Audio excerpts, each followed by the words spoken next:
Hello friends, welcome to 111 tutorial. दोस्तों, आज का जो हमारा सेशन है वह हमारे सोलर सिस्टम पर यानी कि हमारे जो सौर मंडल है उस पर आधारित है, जिससे हर एक कॉम्पिटिटिव एग्ज़ाम में इससे क्वेश्चन पूछे जाते हैं। तो चलिए आज का जो सेशन है शुरुआत करते हैं। तो जो हमारा सोलर सिस्टम है वह कुछ इस प्रकार से दिखाई देता है, जिसमें जो सन होता है वह सोलर सिस्टम के बिल्कुल केंद्र में होता है और जो बाकी जो ग्रह होते हैं वह सूर्य की परिक्रमा करते हैं एक दीर्घवृत्तीय पथ पर। तो चलिए हम जो ग्रह हैं 8 वो ग्रह हैं उनके बारे में हम छोटा छोटा इंट्रोडक्शन करते हैं। तो जो सन होता है वह सोलर सिस्टम के बिल्कुल केंद्र में होता है, जिसको सोलर सिस्टम का हार्ट भी कहा जाता है। उसके बाद में जो ग्रहों के क्रम में जो फर्स्ट ग्रह होता है वह हमारा बुध ग्रह होता है,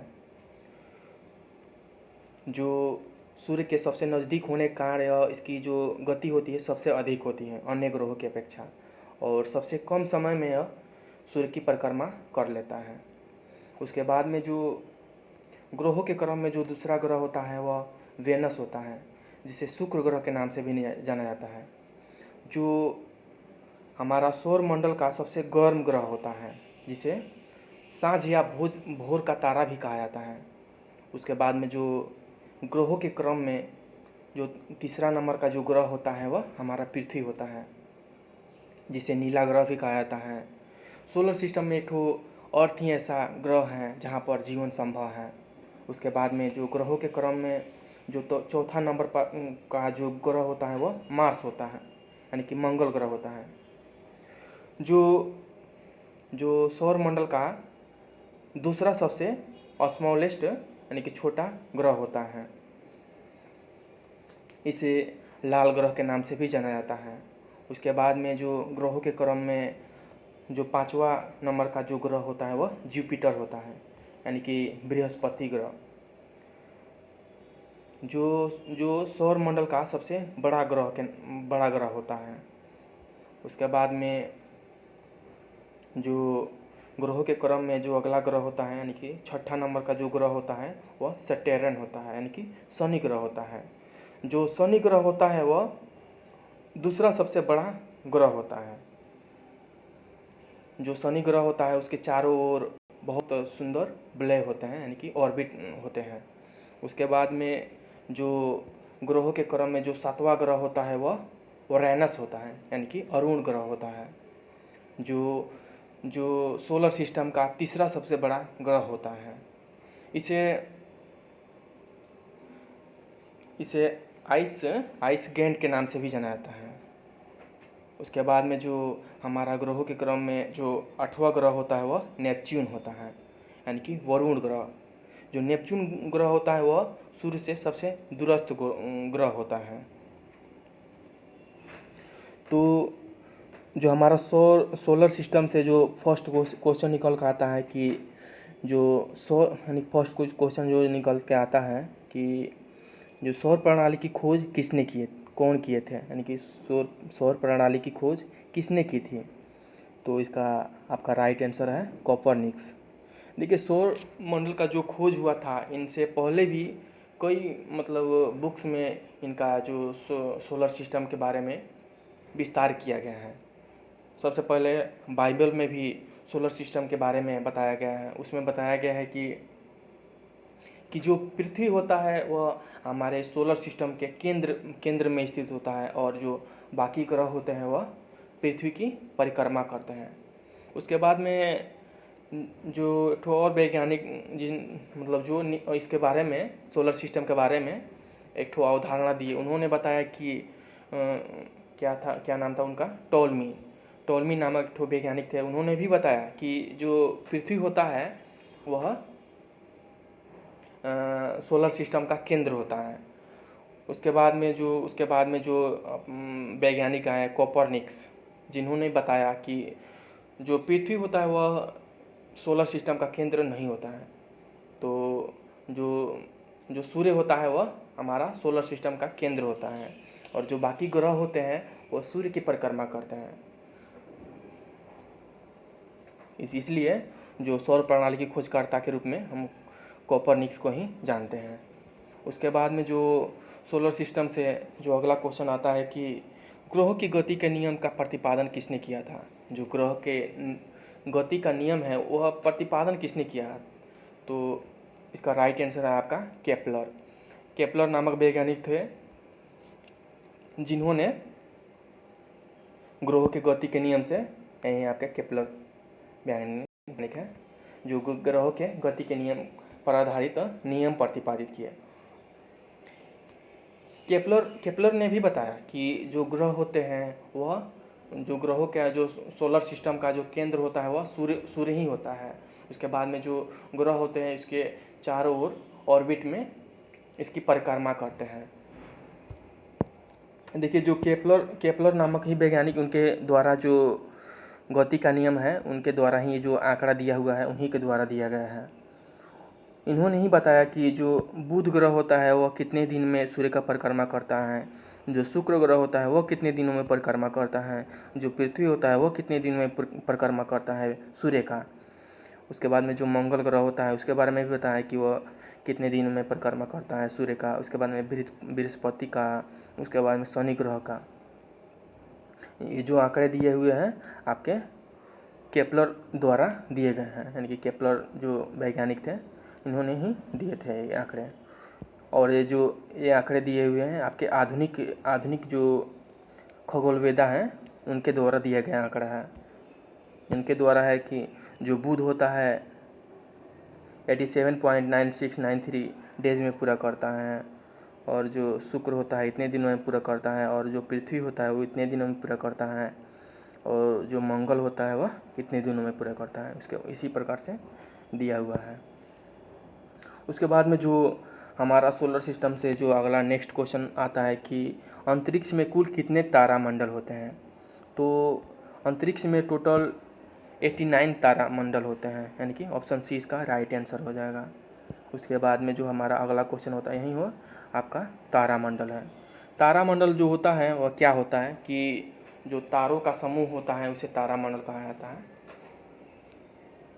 कुछ इस प्रकार से दिखाई देता है। तो उसके बाद में जो अगला क्वेश्चन है हमारा कि ब्रह्मांड में विस्फोटक तारा सुपरनोवा कहलाता है, यानी कि कौन कहलाता है सुपरनोवा। तो हमारा राइट आंसर है अभिनव तारा। देखिए अभिनव तारा होता क्या है कि जब कोई भी तारा होता है उसका एक ठो जीवन की अवधि होती है। वो अपने लास्ट टाइम में जब तारा आता है पहुंचता है तो वह एक ठो बहुत बड़ा विस्फोटक करता है, जिसे अभिनव तारा कहा जाता है। इसे मृत तारा के भी नाम से जाना जाता है। इसे मृत तारा के भी नाम से जाना जाता है, यानी कि अभिनव तारा को मृत तारा के नाम से भी जाना जाता है। उसके बाद में जो हमारा अगला क्वेश्चन है कि सूर्य के मध्य भाग को क्या कहा जाता है। तो सूर्य के मध्य भाग को हमारा प्रकाश मंडल कहा जाता है, यानी कि हमारा राइट आंसर हो जाएगा प्रकाश मंडल। ऑप्शन बी इसका राइट आंसर हो जाएगा। देखिए सूर्य कुछ इस प्रकार से नज़दीक से दिखाई देता है। इसमें इसके मुख्य रूप से इसके जो जून होते हैं वो तीन प्रकार के भागों में बांटा गया है। पहला जो अंदर का जो होता है वह कोर कहलाता है। उसके बाद का जो जोन होता है वह रेडिएशन जोन कहलाता है। उसके बाद का जो जोन होता है वह कन्वेक्शन जोन कहलाता है। तो सूर्य के बारे में हम कुछ जानकारी लेते हैं। उसके बारे में जो क्वेश्चन निकल के आता है उसके बारे में हम कि जो सूर्य होता है वह सोलर सिस्टम का पितामह कहा जाता है। जो सूर्य में होता है कि हाइड्रोजन, जो सूर्य का द्रव्यमान का 71% हाइड्रोजन और 26.5% हीलियम और 2.5% अन्य धातु होते हैं इसमें विद्यमान होते हैं। इसमें जो ऊर्जा निकलता है वह हाइड्रोजन और हीलियम के संलयन के कारण ही निकलता है। उसके बाद में जो इससे अगला पॉइंट बनता है कि सूर्य के जो ऊपरी भाग को कहा जाता है वर्णमंडल कहा जाता है। जो सूर्य का जो ऊपरी भाग का जो हिस्सा कहलाता है वह वर्णमंडल कहलाता है। उसके बाद में कि इससे अगला पॉइंट बनता है कि जो सूर्य का सतह का तापमान होता है वह 6 डिग्री सेल्सियस तक होता है। उसके बाद में जो अगला पॉइंट बनता है इससे कि सूर्य को ब्रह्मांड का केंद्र कहा जाता है। और उसके बाद में जो अगला पॉइंट बनता है कि सूर्य के प्रकाश को पृथ्वी तक पहुंचने में 8 मिनट 16 सेकंड का समय लगता है। तो उसके बाद में हमारा अगला क्वेश्चन बनता है कि निम्नलिखित में से किन 2 ग्रहों को छोड़कर सभी ग्रह सूर्य के चारों ओर वामावर्त में घूमते हैं। तो हमारा राइट आंसर हो जाएगा आपका ऑप्शन डी, इसका राइट आंसर हो जाएगा।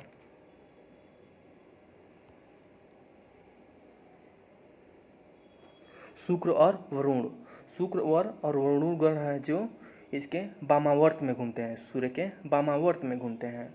उसके बाद में अगला क्वेश्चन है कि नॉर्वे में अर्धरात्रि के समय सूर्य कब दिखाई देता है। तो इसका राइट आंसर हो जाएगा आपका 21 जून।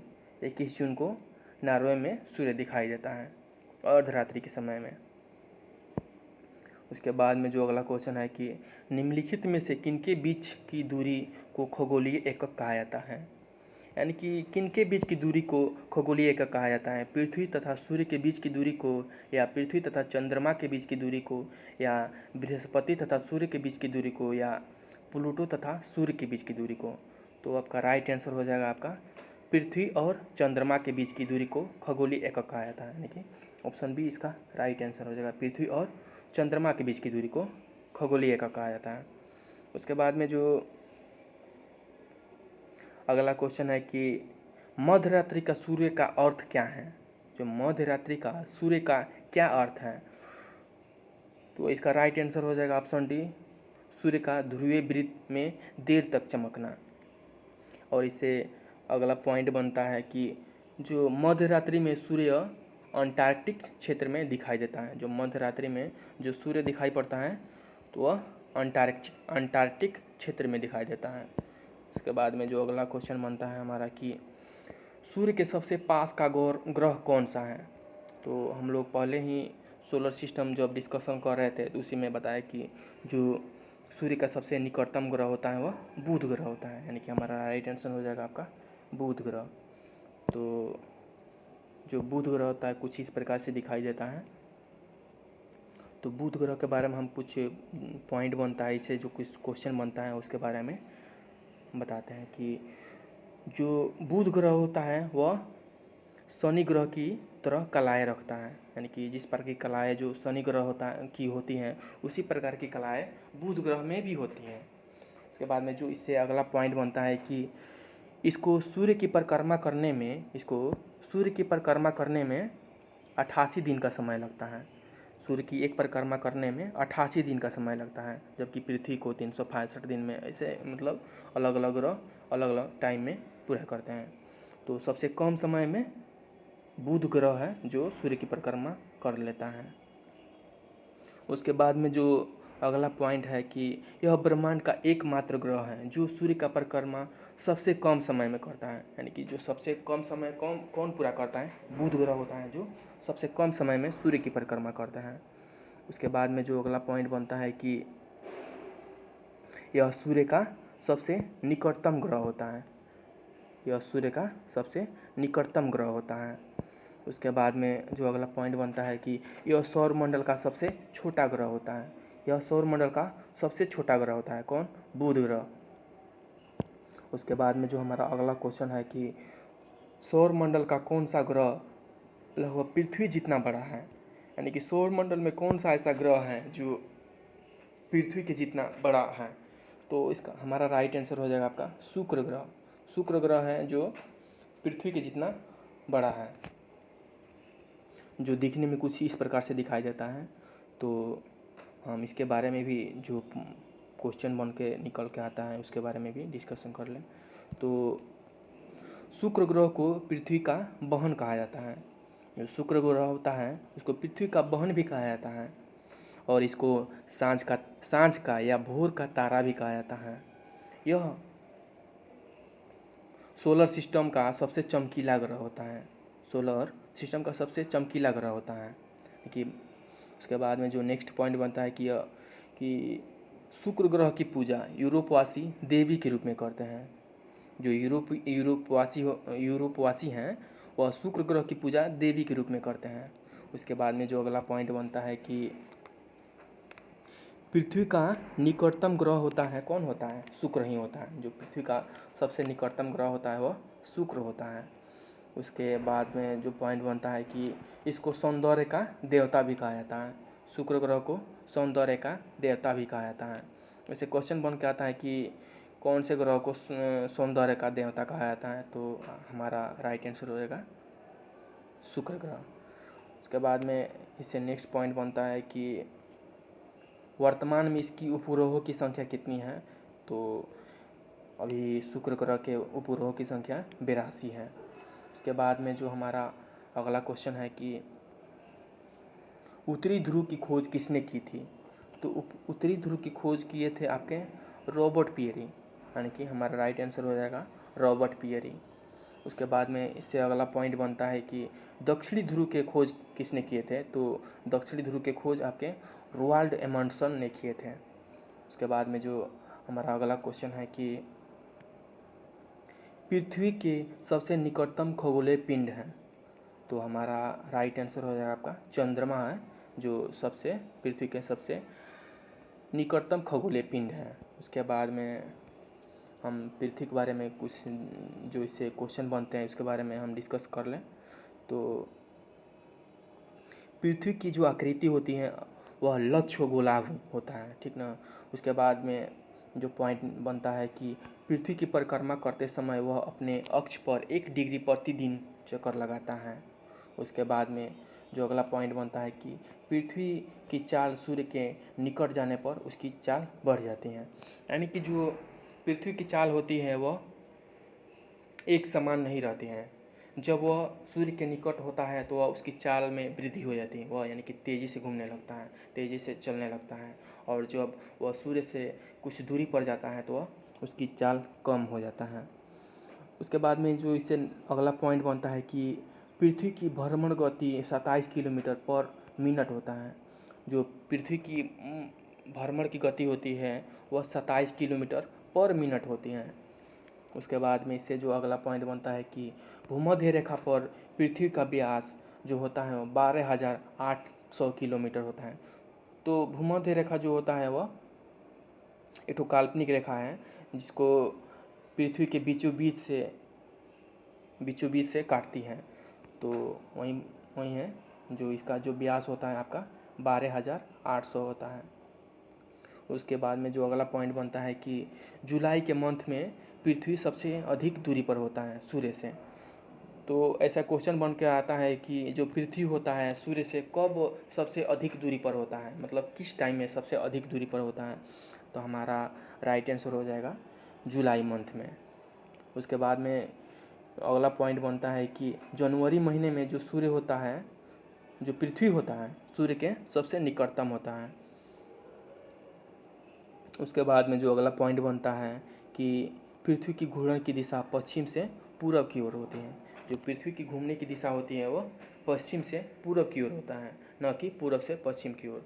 तो पृथ्वी की घूमने की दिशा पश्चिम से पूरब की ओर होती है। उसके बाद में जो अगला पॉइंट बनता है इससे कि आकार के हिसाब से पृथ्वी जो होता है वह 5वें स्थान पर होता है। जो हमारा सोलर सिस्टम है वह उसमें जो पृथ्वी होता है अपने आकार के हिसाब से 5वें स्थान में अपना स्थान लेता है। उसके बाद में जो अगला पॉइंट बनता है कि इसे नीला ग्रह के नाम से भी जाना जाता है, पृथ्वी को नीला ग्रह के नाम से भी जाना जाता है। उसके बाद में इससे जो अगला पॉइंट बनता है कि जो पृथ्वी होता है वह मंगल ग्रह और शुक्र ग्रह के मध्य में स्थित होता है। जो पृथ्वी होता है वह पहले शुक्र ग्रह होता है, उसके बाद में पृथ्वी रहता है, उसके बाद में मंगल ग्रह रहता है। उसके बाद में जो हमारा अगला पॉइंट होता है कि पृथ्वी सूर्य की परिक्रमा 365.25 दिन में पूरा करती है। जो पृथ्वी होता है वह सूर्य की परिक्रमा 365.25 डेज में पूरा करती हैं। उसके बाद में जो अगला पॉइंट बनता है कि पृथ्वी पर दिन और रात पृथ्वी के घूर्णन के कारण होता है। जो पृथ्वी पर दिन और रात हम लोग देखते हैं कि दिन के बाद में रात आता है, रात के बाद में दिन आता है, तो यह क्रिया जो होती है पृथ्वी के घूर्णन के कारण होता है। तो उसके बाद में जो अगला पॉइंट बन के आता है कि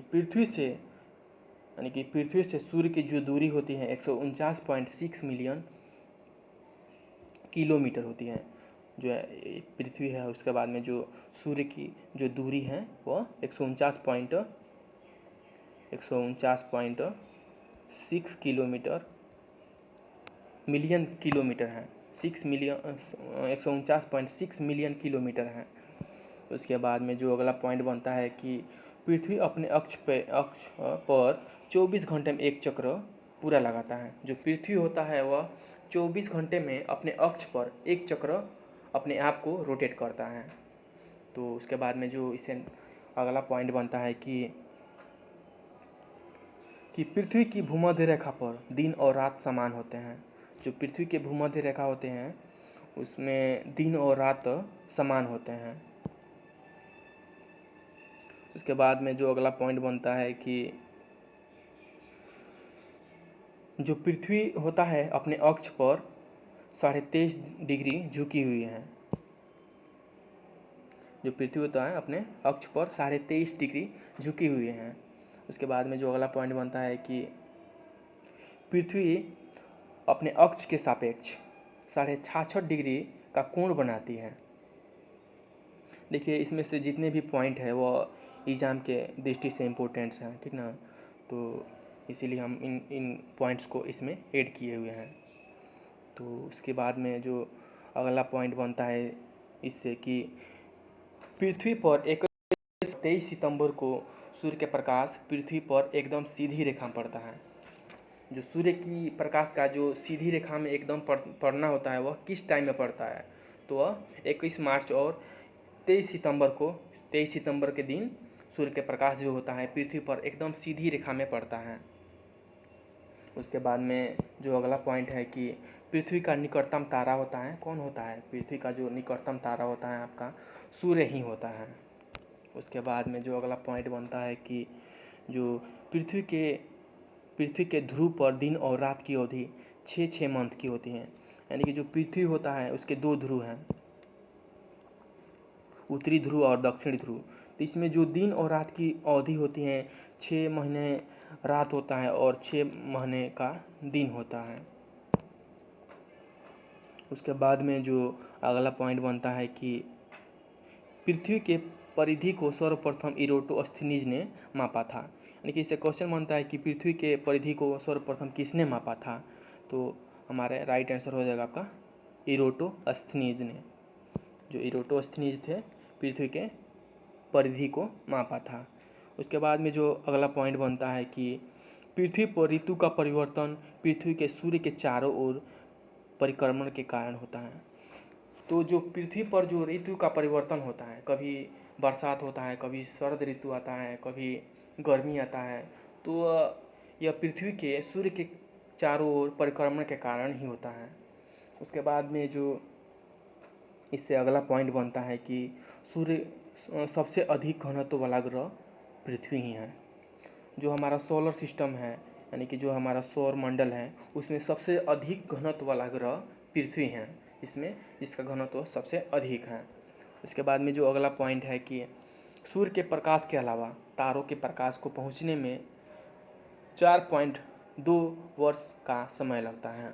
देखिए जो सूर्य के प्रकाश को पृथ्वी तक पहुंचने में लगभग 8 मिनट 16 सेकंड का समय लगता है।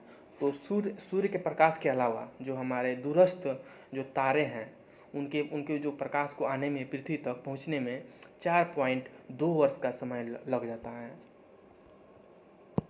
उसके बाद में जो हमारा अगला क्वेश्चन बनता है कि पृथ्वी के अतिरिक्त किस ग्रह पर वायुमंडल पाया जाता है, तो पृथ्वी के अतिरिक्त किस ग्रह पर वायुमंडल पाया जाता है, तो हमारा राइट आंसर हो जाएगा कौन?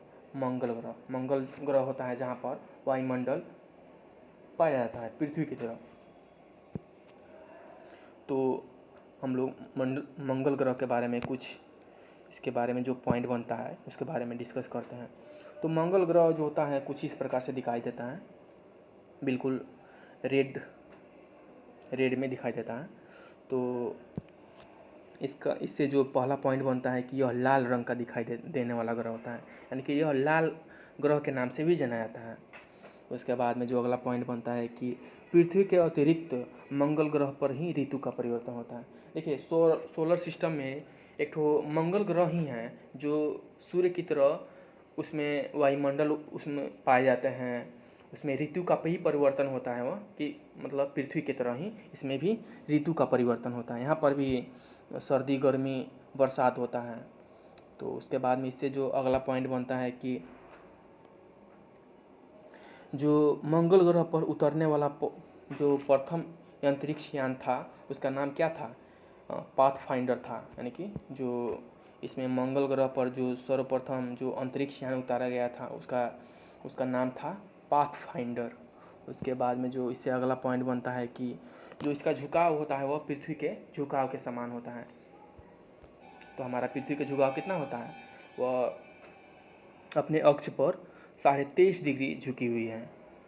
उसके बाद में जो हमारा अगला क्वेश्चन आता है कि सौर मंडल का सबसे छोटा उपग्रह कौन होता है? तो सौर मंडल का सबसे छोटा उपग्रह होता है आपका डीमोस होता है, यानी कि ऑप्शन 20 का राइट आंसर हो जाएगा डीमोस।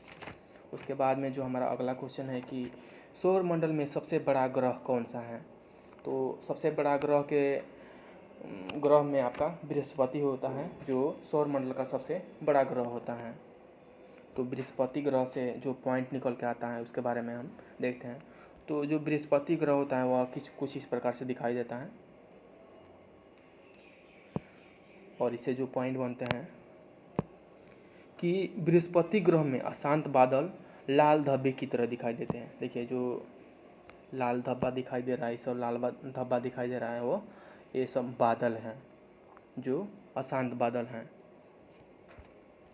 उसके बाद में जो अगला पॉइंट है कि संयुक्त राज्य अमेरिका ने बृहस्पति की खोज के लिए गैलीलियो नामक उपग्रह को भेजा था। इसे यानी कि क्वेश्चन बन के आता है कि संयुक्त राज्य अमेरिका ने बृहस्पति की खोज के लिए कौन से उपग्रह को भेजा था? तो हमारा राइट आंसर कौन हो जाएगा? गैलीलियो नामक उपग्रह को भेजा था। उसके बाद में जो अगला पॉइंट इससे बन के आता है कि यह सूर्य की परिक्रमा करने में सबसे अधिक समय लेता है। जो बृहस्पति ग्रह होता है वह सूर्य की परिक्रमा करने में सबसे अधिक समय लेता है। इसको सूर्य की परिक्रमा करने में 12 वर्ष का समय लग जाता है। जो बृहस्पति ग्रह होता है इसको सूर्य की परिक्रमा करने में 12 वर्ष का समय लग जाता है। उसके बाद में जो अगला पॉइंट बनता है कि इसका सबसे बड़ा उपग्रह जो होता है गैनीमीड होता है, जो सौर मंडल का भी सबसे बड़ा उपग्रह कहा जाता है। उसके बाद में जो हमारा अगला क्वेश्चन आता है कि निम्नलिखित ग्रहों में से किसके चारों ओर वलय हैं? यानी कि जो सौर मंडल का कौन सा ऐसा ग्रह होता है जिसके चारों ओर वलय हैं? तो हमारा राइट आंसर हो जाएगा ऑप्शन डी, शनि ग्रह होता है जिसके चारों ओर वलय होता है। उसके बाद हम लोग शनि ग्रह के बारे में कुछ पॉइंट जो बन के आता है उसके बारे में डिस्कस करते हैं कि जो शनि ग्रह होता है वह कुछ इस प्रकार से दिखाई देता है। इसके चारों ओर जो दिखाई दे रहे हैं ये सब बल्ले हैं, इसी को बल्ले बोलते हैं। तो इसे जो पहला पॉइंट बन के आता है कि शनि ग्रह का सबसे बड़ा उपग्रह टाइटन होता है, जो सौरमंडल के बड़े ग्रहों में से होता है। यह सौरमंडल का सबसे बड़ा ग्रह तो नहीं होता है, लेकिन बड़े ग्रहों के श्रेणी में होता है। कौन? टाइटन। तो उसके बाद में जो अगला पॉइंट बनता है कि शनि ग्रह को सर्वप्रथम गैलीलियो ने देखा था। यानी कि ऐसा बोल सकते हैं कि जो गैलीलियो ने ही शनि ग्रह का मतलब खोज किया था। उसके बाद में जो इससे अगला पॉइंट है कि इसे सबसे दूर का ग्रह भी कहा जाता है। जो शनि ग्रह होता है सबसे दूर का ग्रह भी कहा जाता है। इसके चारों ओर कुल 10 बल्लियों की संख्या होती है। जैसे देखिए बल्ले होता है, यही सब है, इसको बल्ले बोलते हैं। इसको यही सब जो घूमे इसके चारों ओर हैं इसको बल्ले बोलते हैं। तो इसकी जो संख्या होती है वह 10 की संख्या में होती है, यानी कि 10 राउंड पर यह उपस्थित रहते हैं। उसके बाद में जो अगला पॉइंट है कि यह सबसे कम घनत्व वाला ग्रह होता है। तो जो शनि ग्रह होता है इसका घनत्व होता है सबसे कम घनत्व होता है। सबसे ज़्यादा घनत्व वाला कौन सा ग्रह है? तो हमारा पृथ्वी है, जो सबसे ज़्यादा घनत्व वाला होता है। पृथ्वी जिसकी घनत्व सबसे ज़्यादा होती है सौर मंडल में, और सबसे कम शनि ग्रह की होती हैं, शनि ग्रह की। उसके बाद में जो साइज के मामले में होता है, यह सबसे सौर मंडल का दूसरा सबसे बड़ा ग्रह होता है। साइज के मामले में यह दूसरा सबसे बड़ा ग्रह होता है।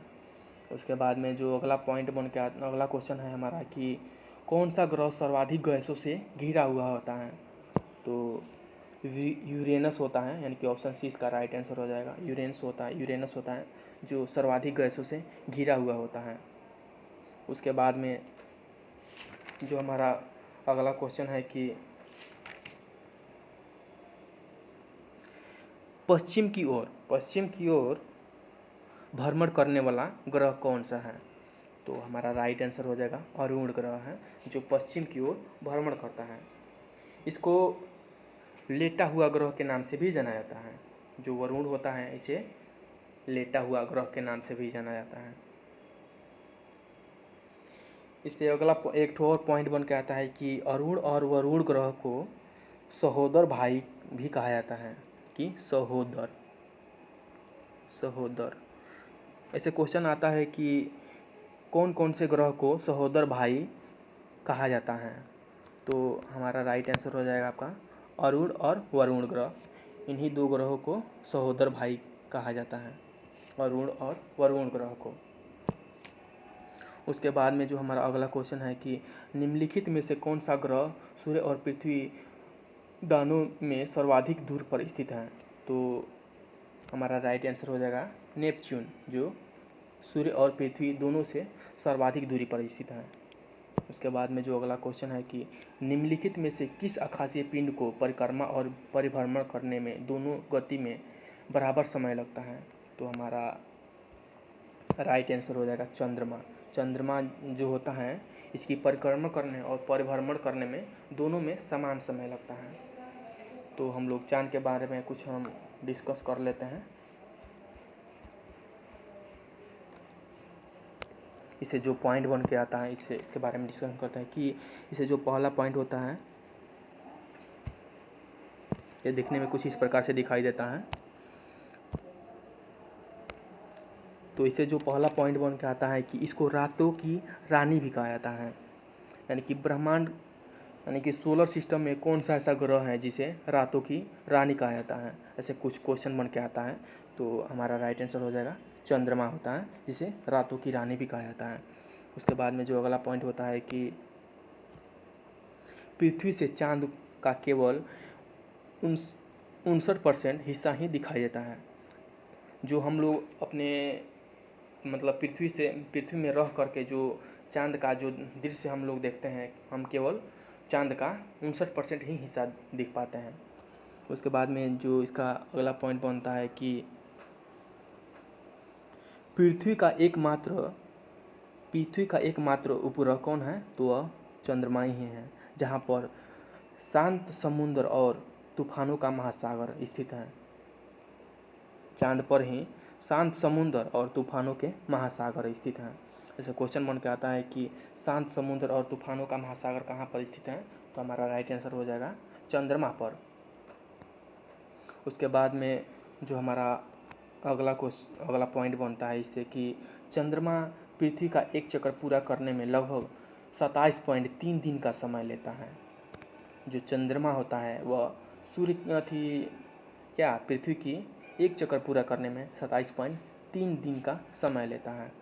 उसके बाद में जो अगला पॉइंट है कि चंद्रमा से पृथ्वी तक प्रकाश को आने में 2 सेकेंड का समय लेता है। देखिए, जो सूर्य होता है, सूर्य के प्रकाश को पृथ्वी तक आने में 8 मिनट 16 सेकेंड का समय लगता है। उसी तरह जो चंद्रमा का जो लाइट होता है, वह चंद्रमा के पास तो अपना लाइट नहीं है, वह सूर्य का ही लाइट है। इसे मतलब टकरा करके पृथ्वी पर पहुंचता है। तो जो चंद्रमा से जो प्रकाश आता है वह पृथ्वी तक पहुंचने में केवल 2 सेकेंड का ही समय लेता है। उसके बाद में जो अगला पॉइंट है कि इसको पृथ्वी का पुत्र भी कहा जाता है। जो चंद्रमा होता है उसे पृथ्वी का पुत्र भी कहा जाता है। उसके बाद में जो अगला क्वेश्चन है कि आकाश का सबसे चमकदार तारा कौन सा होता है। तो हमारा राइट आंसर हो जाएगा सबसे चमकदार तारा कहा जाता है।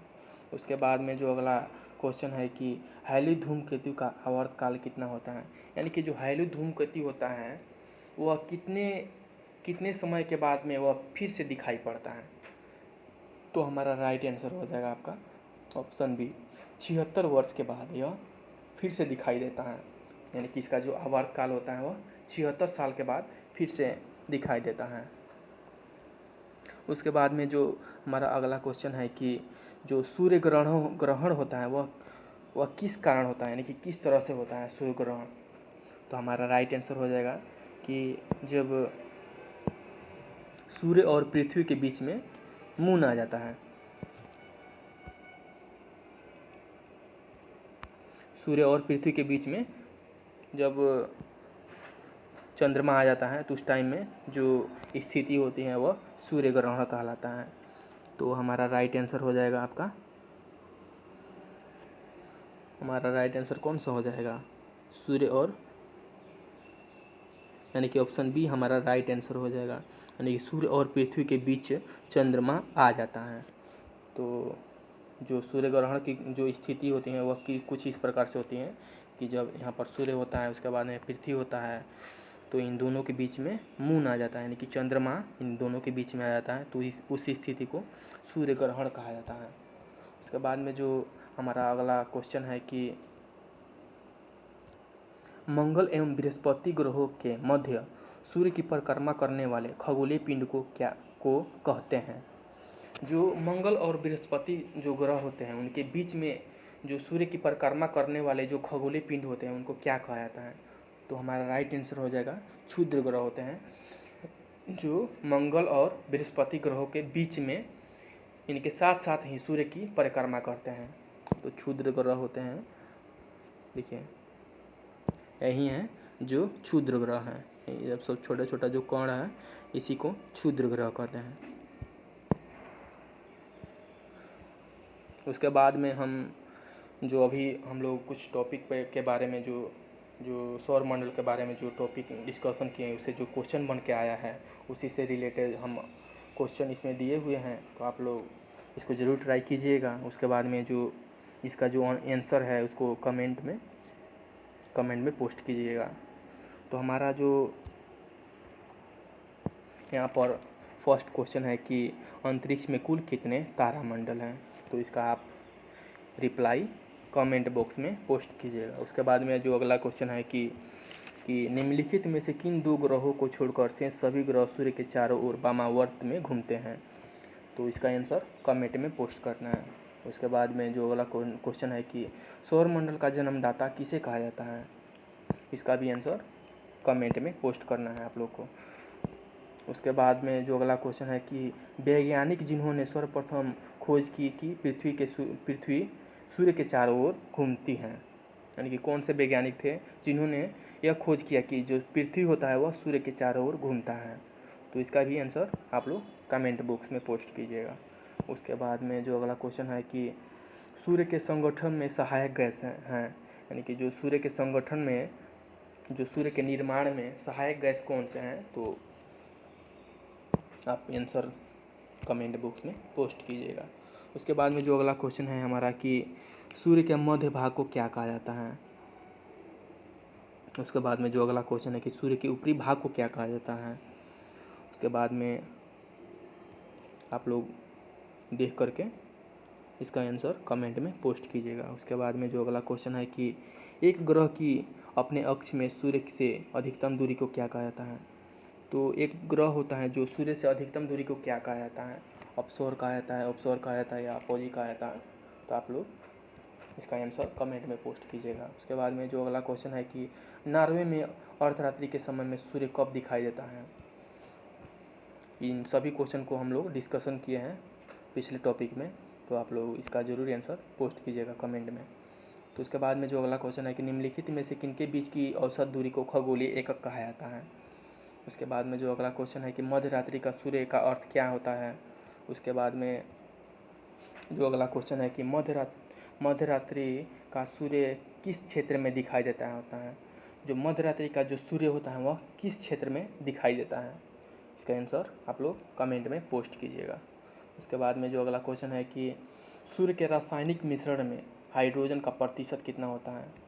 तो इसका भी कौन आंसर आप लोग कमेंट में पोस्ट कीजिएगा। उसके बाद में जो अगला क्वेश्चन है कि निम्नलिखित में से कौन सा एक तारा है, इनमें से कौन सा है जो एक तारा है, ग्रह नहीं है तारा है। उसके बाद में जो अगला क्वेश्चन है कि सौर पृष्ठ पर लगभग कितना तापमान होता है, यानी कि जो सूर्य होता है उसके पृष्ठ पर कितना तापमान होता है, यानी कि कितने डिग्री सेल्सियस होता है। दोस्तों इन सभी क्वेश्चन को हम लोग पिछले टॉपिक में डिस्कस किए हुए हैं, तो आप लोग इनका आंसर ज़रूर कमेंट में पोस्ट कीजिएगा। उसके बाद में जो अगला क्वेश्चन है कि सूर्य प्रकाश धरती तक पहुंचने में कितने मिनट लेता है। तो आप लोग देख करके इसमें से ऑप्शन से देख करके आप लोग आंसर कमेंट कीजिएगा। उसके बाद में जो अगला क्वेश्चन है हमारा कि सूर्य के सबसे पास का ग्रह कौन सा होता है, तो इसका भी आंसर आप लोग कमेंट में पोस्ट कीजिएगा। दोस्तों अगर हमारा जो सेशन है आप लोग को अच्छा लगे तो ज़रूर सेशन को लाइक कीजिए, अपने दोस्तों के साथ भी शेयर कीजिए। ठीक है दोस्तों, धन्यवाद। Thank you for the watching.